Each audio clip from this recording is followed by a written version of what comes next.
Hello friends, आज हम सहसंबंध गुणांक को श्रेणी क्रम मेथड से यानी रैंक ऑर्डर मेथड से हल करना सीखेंगे।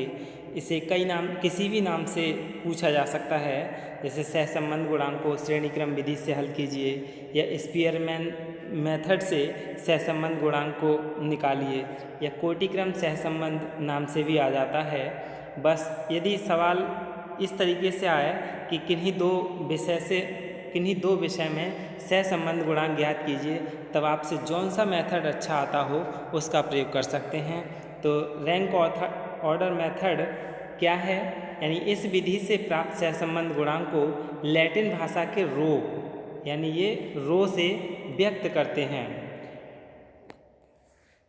श्रेणी क्रम सहसंबंध गुणांक रो, क्योंकि इसे रो से व्यक्त करते हैं, rho equal to 1 - 6 sigma D square upon N bracket में एन स्क्वायर माइनस 1, जहाँ डी क्या है, रैंक डिफरेंस, यानी दो चर दे रखे होंगे, जैसे मान लो गणित विषय और विज्ञान विषय दे रखा है, इन दोनों में जो रैंक ऑर्डर होगा उसका हम माइनस कर लेते हैं और सिग्मा डी स्क्वायर यानी जो डी है इसका स्क्वायर करके फिर हम इसे जोड़ देते हैं और एन क्या है, कुल संख्या।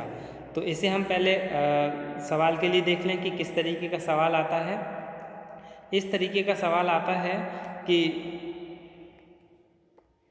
दो विषयों x एवं y, या ऐसे भी दे सकता है दो विषय संस्कृत और हिंदी, दो विषय इतिहास एवं भूगोल, कुछ भी दे सकता है। हमने क्या मान लिया, x और y, इन दो विषय में विभिन्न अंक प्राप्त हुए। अंकों के मध्य श्रेणी क्रम सहसंबंध की गणना कीजिए, यानी श्रेणी क्रम मेथड से सहसंबंध की गणना कीजिए। इसने यहाँ बाउंडेशन लगा दी, तो क्या है, हमें जो दो मेथड हैं इन दोनों को अच्छे से आना चाहिए। तो सबसे पहले आज हम क्या श्रेणी क्रम मेथड से सहसंबंध निकालना सीखेंगे और उसके साथ साथ परिणाम की व्याख्या भी करनी सीखेंगे।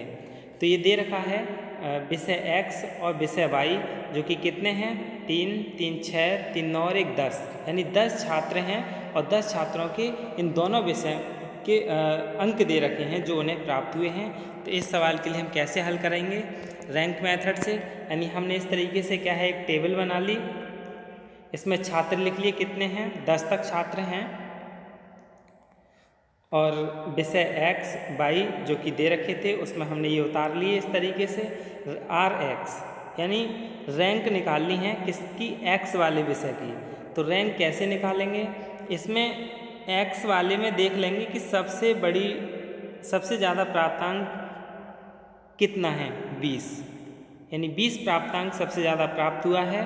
तो इसमें हमने 20 के लिए क्या दे दिया, एक रैंक दे दी, 20 के लिए क्या दे दिया, एक रैंक दे दी। इससे छोटा क्या है, इससे छोटा है 16, तो 16 के लिए क्या हमने 2 रैंक दे दी। फिर क्या है, 16 से कम 15 है, इसे हमने कितनी 3 रैंक दे दी। फिर 14 है, इसे हमने कितना 4 रैंक दे दी। और फिर 13 है, इसे हमने 5 रैंक दे दी। 10 है, 13 के बाद कितना 12 है, इसे 6 रैंक दे दी। 11 इसे 7, और इससे कम क्या है 10, इसे 8, और जो 9 दे रखा है इसे हमने 9 रैंक दे दी, और 8 है इसे 10 दे दी। यानी इनका क्रम निर्धारित किया जाता है। रैंक देने का मतलब इनका क्रम निर्धारण किया जाता है। जैसे हमने x का तो निकाल लिया, अब y विषय का रैंक निकालना सीखें। कैसे निकालते हैं y विषय का रैंक, इसमें सबसे अधिक प्राप्तांक y वाले कॉलम में किसे प्राप्त हुए हैं, सबसे ज़्यादा इसमें 19 प्राप्त हुए हैं। तो 19 जिसे नंबर ज़्यादा मिले हैं उस 19 को हमने क्या एक रैंक दे दी। इससे कम 17, इसे कितना 2 रैंक दे दी। इससे कम कितना है 16, इसे कितना 3 रैंक दे दी। नहीं, क्रम देना होता है। 16 से कम कौन सा है 15, तो इसे हम 4 देंगे। 4 के बाद 5 आता है 5, यानी 15 से कम कितना 14, इसे 5 रैंक दे दी। इस तरीके से इनका हमने 10 छात्रों का 10 विषयों का रैंक निर्धारित कर दी। अब RX और RY दोनों विषय की हमने रैंक निकाल ली। अब फिर है डी को कैसे निकालते हैं, डिफरेंस के लिए रैंक डिफरेंस RX - RY, यानी इस वाले में से इस वाले को हमने घटा दिया। जैसे 8 में से 7 के कितने बचे 1, 5 में से 8 के कितने बचा -3, और ये कितना है 3, 3 में से 1 गया कितना बचा 2, 4 में से 2 के कितने बचे 2, 2 में से 10 के कितने बचे -8, 1 में से 3 के कितने बचे -2, और 9 में से 9 के कितने बचे 0, 10 में से 5 बचे, 6 में से 6 0, और 7 में से 4 के कितने बचे 0। अब ये तो हमने क्या है डी निकाल लिया। अब फिर क्या करना है, इस डी का स्क्वायर करना है, यानी ये जो डी निकाला है अभी इसका क्या करना है, हमें यहाँ स्क्वायर करना है। 1 का स्क्वायर कितना आएगा 1, 3 का स्क्वायर कितना आएगा 9, माइनस का वर्ग करने पर प्लस हो जाता है। 2 का कितना आएगा 4, 2 का 4, फिर 8 का कितना 64 64, 2 का कितना आएगा वर्ग 4, 2 दूनी 4, 0 का 0 ही रहता है। 5 का वर्ग 5 पंजे 25, 0 का वर्ग 0, और 3 का वर्ग 9। इस तरीके से क्या हमने डी स्क्वायर निकाल लिया। फिर इस डी स्क्वायर को ऊपर से हमने क्या कर लिया, ऐसे जोड़ दिया। 1 9 10, 10 8 18, 18 और 4 कितने हो गए 22, 4 26, और 5 31, और 9 40 का 0 हासिल 4, 6 4 10, 2 12, यानी 120 आ गया। सिग्मा डी स्क्वायर कितना आ गया 120, और n हमारा कितना है, n है हमारा 10। अब हम उस फॉर्मूले में रख देंगे जो कि श्रेणी क्रम सहसंबंध विधि में उस फॉर्मूले का इस्तेमाल किया जाता है। कौन सा है श्रेणी क्रम सहसंबंध गुणांक, रो से व्यक्त करते हैं। Rho equal to 1 - 6 sigma D square upon n square -1। इस सूत्र में क्या है, हम मान रख देंगे। कौन से मान, जो अभी हमने निकाले हैं। रो इक्वल टू 1 - 6 6 है ही, और सिग्मा डी स्क्वायर कितना है 120, तो सिग्मा डी स्क्वायर की जगह कितना 120 रख दिया, और n की जगह कितना रख देंगे, ये दे रखा है 10, तो n की जगह कितना 10 लिख दिया। 10 n स्क्वायर, तो 2 बार 10 लिख दिया, 10 गुणा 10 -1। अब इसे हल करेंगे तो 1 - 6 गुणा 120 ऊपर है ही। अब ये ब्रैकेट हल करते हैं पहले।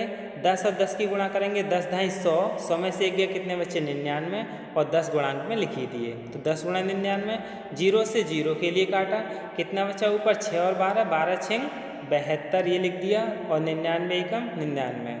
99 की 1 से गुणा करेंगे, तिरछी गुणा, क्योंकि इसके नीचे 1 मान के तिर्यक गुणा करेंगे। 99 एकम 99, और 72 एकम 72। 99 में से 72 गए, कितने बचे 27, और नीचे कितना 99। 99 से 27 को भाग देंगे तो 0.27 27 27 इस तरीके से आता जाएगा। तो 0.27 क्या है हमारा, इन दोनों विषय में सहसंबंध आ गया। अब हम इस सहसंबंध की व्याख्या करेंगे।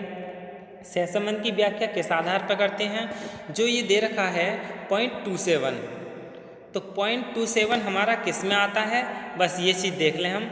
0.27 प्लस में आ रहा है, तो 0.27 हमारा किस में आ रहा है, प्लस में है। 0.27 इसमें आ रहा है, यानी निम्न धनात्मक सहसंबंध में। तो हम यहाँ व्याख्या कर देंगे। कैसे करेंगे व्याख्या, कि श्रेणी क्रम का जो सहसंबंध गुणांक है वो रो बराबर 0.27 है। स्पष्ट है कि सहसंबंध कैसा है, धनात्मक है, प्लस में आया है, लेकिन मान कम होने के कारण, प्लस का 0.27 होने के कारण इस संबंध को निम्न कोटि का धनात्मक सहसंबंध कहा जाएगा। ये क्या इसकी व्याख्या हो गई। अतः कहा जा सकता है कि x व y में कोई सा भी विषय, गणित या विज्ञान में प्राप्तांकों के साथ साथ बढ़ने की प्रवृत्ति तो है, किंतु ये प्रवृत्ति कुछ ही छात्रों में है। यानी एक चीज़ का प्रभाव दूसरे, एक विषय का प्रभाव दूसरे विषय के प्रभाव तो पड़ रहा है, लेकिन कुछ कम पड़ रहा है। ये क्या इसकी व्याख्या है। और व्याख्या हमने किस आधार पे की थी, ये जो टेबल दे रखी है, सहसंबंध गुणांक की शाब्दिक व्याख्या। ये कितना है, प्लस 0 से ऊपर प्लस 0.2 तक क्या है, अत्यंत सहसंबंध, निम्न सहसंबंध, और एक क्या है, पूर्णात्मक सहसंबंध। ऐसे ही माइनस में है, जो माइनस में है वो अत्यंत निम्न ऋणात्मक सहसंबंध हो गया, यानी पूर्ण ऋणात्मक सहसंबंध। इसके बाद इसी टेबल के आधार पर क्या है, हम इसकी व्याख्या करते हैं। एक और न्यूमेरिकल देख लें, यानी जो टाइड स्कोर होता है, यानी समान रैंक वाले, इसमें ज़्यादा कन्फ्यूज होता है। बहुत इजी सवाल हैं। न्यूमेरिकल है क्या, नीचे दी गई सारणी में दिए गए हिंदी व गणित प्राप्तांकों में हिंदी और गणित के प्राप्तांक हैं, सहसंबंध गुणांक ज्ञात करो और प्राप्त जो रो है उसकी भी व्याख्या करो। कैसे? हिंदी का प्राप्तांक इसे हमने x मान लिया, गणित का प्राप्तांक इसे हमने y मान लिया। ये दे रखे होते हैं सवाल में, हमने उतार लिया। छात्र कितने हैं? 9 छात्र हैं। अब r जो है रैंक निकालनी किसनी? x वाले की रैंक निकालनी है। सबसे ज़्यादा कितना है इसमें? सबसे ज़्यादा है 19, तो 19 के लिए क्या दे दिया? 1। फिर 17 के लिए क्या दे दिया? 2। और फिर कितना है? 15, इसके लिए क्या दे दिया? 3। और फिर इसके बाद 4 यानी 16। 15 के बाद कितना है? 14 कितनी जगह है? 2 जगह है। अब ये चीज़ देखनी है जहाँ टाइड स्कोर हो, यानी समान अंक जो प्राप्त किए हैं छात्र ने, उनका कैसे रैंक देंगे। तो इनकी रैंक इस तरीके से दी जाती है, यानी कितना आ रहा है इनका?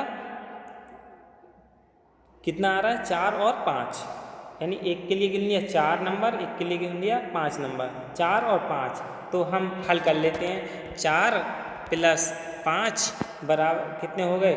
9 बटे कितने? 2। 9 का आधा कितना होता है? 4.5। 9 बटे 2 यानी 4.5। तो हमने 4.5 नंबर इसके लिए दे दिया 14 के लिए, और इस 14 के लिए भी क्या दे दिया हमने? 4.5 नंबर दे दिया।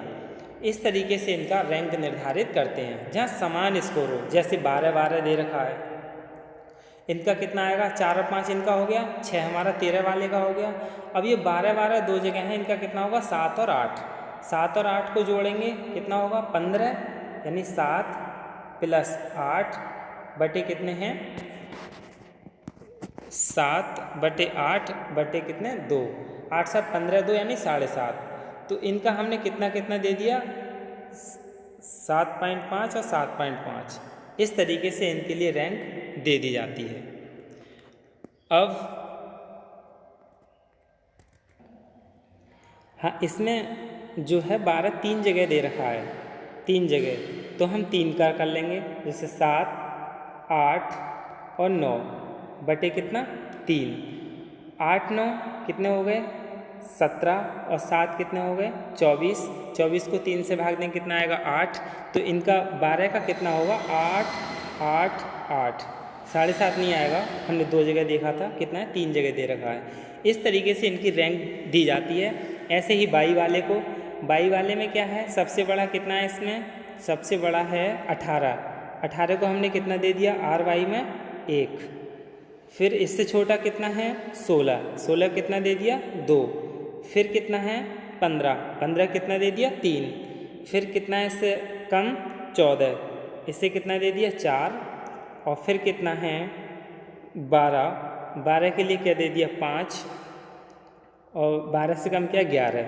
11 2 जगह दे रखा है, तो कितना? 6 और 7। 6 और 7 कितने होते हैं? 13। 13 का आधा कितना होगा? क्योंकि 2 जगह है तो 2 ही से भाग देंगे, तो 13 को 2 से भाग देंगे कितना आएगा? 6.5 6.5। जैसे हमने पहले RX निकाला था वैसे RY यानी बाई प्राप्तांक वालों का रैंक निकाल लिया। अब D तो हम निकाल ही लेते हैं। D कैसे निकालते हैं? ये जो D निकाला है, R में से X के लिए क्या करते हैं? हम घटा देते हैं, यानी RX माइनस RY। तो ये क्या कहलाता है? हमारा D। जैसे अब निकाल लेते हैं D। 8 में से 3 के कितने बचे? 5। 4.5 में से 4 के कितने बचे? 0.5। 8 में से 8 के कितना बचा? 0। 2 में से 6.5 के कितने बचे? -4.5। और 1 में से 9 के कितना बचा? -8। और 8 में से 6.5 के कितना बचा? 1.5 प्लस का, और 4.5 में से 2 गए 2.5। 6 में से 1 गया कितना बचा? 5। 3 में से 5 गए कितने बचे? -2। अब इसमें माइनस का तो कोई मतलब ही नहीं है, क्योंकि हम इसका वर्ग करते हैं और माइनस वर्ग करने पर क्या है? प्लस हो जाता है। तो 5 का वर्ग कितना होगा? 25। 0.5 का वर्ग 0.25। 0 का वर्ग 0 ही होता है। इस तरीके से हमने D वाले का वर्ग निकाल लिया। फिर ये जो D² है, इस वाले के लिए हम क्या करते हैं? जोड़ लेते हैं, समेसन D²।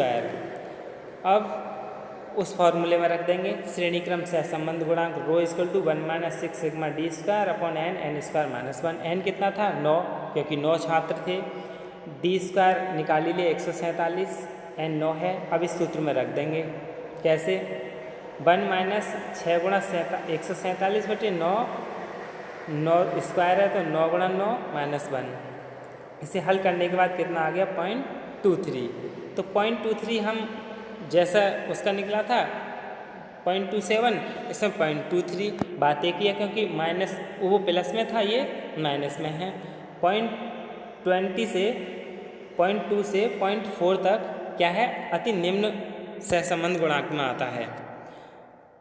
प्राप्त P माइनस 0.23 की व्याख्या कर लेते हैं। हिंदी तथा गणित प्राप्तांकों के बीच माइनस 0.23 का सहसंबंध है। स्पष्ट है कि सहसंबंध जो है वो ऋणात्मक है, लेकिन P rho equal to minus 0.23 होने के कारण इसे निम्न कोटि का ऋणात्मक सहसंबंध कहा जाएगा। इसलिए कहा जा सकता है कि ना तो हिंदी और ना ही गणित प्राप्तांकों में एक दूसरे के विपरीत जाने की प्रवृत्ति है। हम इस तरह से भी कह सकते हैं कि जैसे जैसे छात्रों की हिंदी योग्यता बढ़ती है वैसे वैसे गणित योग्यता घटती है, किंतु यह प्रवृत्ति क्या है, ज़्यादा नहीं है, क्योंकि ये क्या है, बहुत कम ऋणात्मक सहसंबंध है। यही क्या है, ऋणात्मक सहसंबंध यानी सहसंबंध निकालने की विधि है। और ये जो न्यूमेरिकल हैं इन्हें आप प्रैक्टिस के लिए हल करें और जो इनका आंसर है वो कमेंट बॉक्स में दें। क्या है ये, यानी इतिहास x और इतिहास y इन दोनों के मध्य सहसंबंध गुणांक निकालना है। ये भी रैंक ऑर्डर ऐसा ही है जैसे कि इसमें 13 और 13 दो जगह दे रखा है। इस तरीके से इनका रैंक निकालना सीख लें और आप कर ही लेंगे। दूसरा एक और न्यूमेरिकल है, ये स्पेशल दे रखा है कि कोटि क्रम या स्पीयरमैन या श्रेणी क्रम किसी भी नाम से भी दे सकता है, द्वारा सहसंबंध ज्ञात कीजिए। वैसे अधिकतर सहसंबंध ज्ञात करने के ही आता है, स्पेशल किसी नाम से नहीं आता है। और जब ये विधि आ गई रैंक डिफरेंस मेथड, तो आप इसी से भी करें, आंसर क्या है, सही आएगा। धन्यवाद।